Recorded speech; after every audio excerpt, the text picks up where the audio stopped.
دل ہی تو ہے نہ سنگ و خش، درد سے بھر نہ آئے کیوں، روئیں گے ہم ہزار بار، کوئی ہمیں ستائے کیوں۔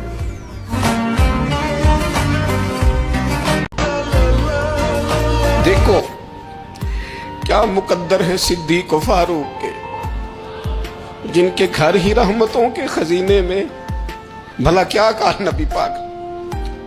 حضور نے فرمایا میرے اوپر جس نے نیکی کی تھی بدلہ دے دیا ہے۔ یہ جو میرے ابو بکر صدیق ہے نا، ان کو میں اللہ کی بارگاہ میں لے جاؤں گا، کہوں گا مالک تو ہی بدلہ عطا فرما۔ ہاتھ میں جناب صدیق کا ہاتھ پکڑا، ایک میں حضرت عمر کا ہاتھ پکڑا، اور حضور مسجد نبوی سے باہر آ رہے ہیں۔ دیکھنے والے کی زبان سے بے ساختہ سبحان اللہ نکل گیا۔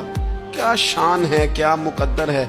تو حضور علیہ السلام رک گئے، اور روک کے فرمایا تو حیران ہو رہا ہے نا، تو حیران ہو رہا ہے نا کہ میں نے ایک ہاتھ میں ابو بکر کو پکڑا ہے، ایک میں عمر کو پکڑا ہے۔ فرمایا قیامت میں جب میری قبر کھلے گی تو میں اسی طرح قبر سے نکلوں گا۔ کچھ گناہ ہیں جو انسان کو جنت تک لے جاتے ہیں۔ وہ کیا؟ سبحان، جو گناہ جنت کی طرف انسان گناہ کرتا ہے اس کو اتنی شرمندگی کی نعمت ہوتی ہے کہ میرا مجھے اتنا نواز رہا ہے، مجھ سے اتنی محبت کرتا ہے، مجھے اتنا پیار کرتا ہے، اتنی اس نے مجھے انعامات دیے ہوئے ہیں، مینٹلی فزیکلی اسٹرانگ ہوں، ہر نعمت ہے میرے پاس، صحت ہے، ٹائم ہے، پیسہ ہے، مگر پھر بھی اپنے رب کی نافرمانی کر رہا ہوں۔ میں کتنا انگریٹفل ہوں، کتنا میرے میں انگریٹیٹیوڈ ہے۔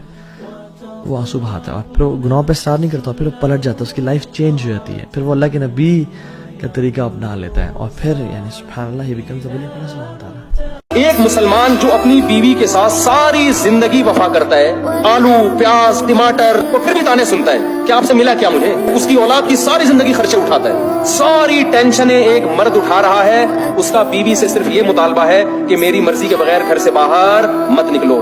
اس کو دقیانوس قرار دے دیا، بیکورڈ، عورتوں کے حقوق کا محافظ نہیں ہے یہ گورا کمبخت، ساری زندگی عورت سے مزے اڑائے گا۔ بالغ ہوتا ہی گرل فرینڈ پہ کوئی خرچہ ہوتا ہے؟ کوئی خرچہ نہیں ہوتا ان کا۔ یہ آپ لوگ کے وہم ہے کہ گرل فرینڈ ان کے گرل فرینڈ پہ بھی 5 روپے بھی خرچ نہیں کرتے۔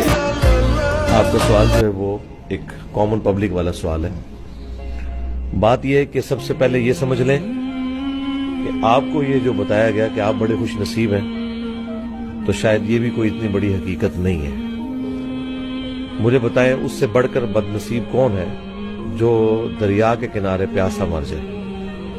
ریگستان میں کوئی پیاسا مر جائے تو اس پہ صبر آ جاتا ہے، لیکن دریا کے کنارے کوئی پیاسا مر جائے تو صبر بھی نہیں آتا۔ تو مسلمان وہ لوگ ہیں جو دریا کے کنارے رہتے ہوئے پیاسے مر رہے ہیں۔ یہ ہمیں کسی نے غلط بتا دیا کہ ہم مسلمانوں کے گھر پیدا ہو گئے تو اب جنت یا کامیابی ہمارا مقدر ہو چکی ہے۔ بالکل ایسا نہیں ہے۔ ہر شخص نے اس دوڑ میں حصہ لینا ہے، اس کے بعد جو لوگ کامیاب ہوں گے وہی لوگ کامیاب ہوں گے۔ یہ دماغ سے بالکل کیڑا نکال دیں کہ مسلمانوں کے گھر پیدا ہونے سے جنت گارنٹیڈ ہو چکی بھی ہے۔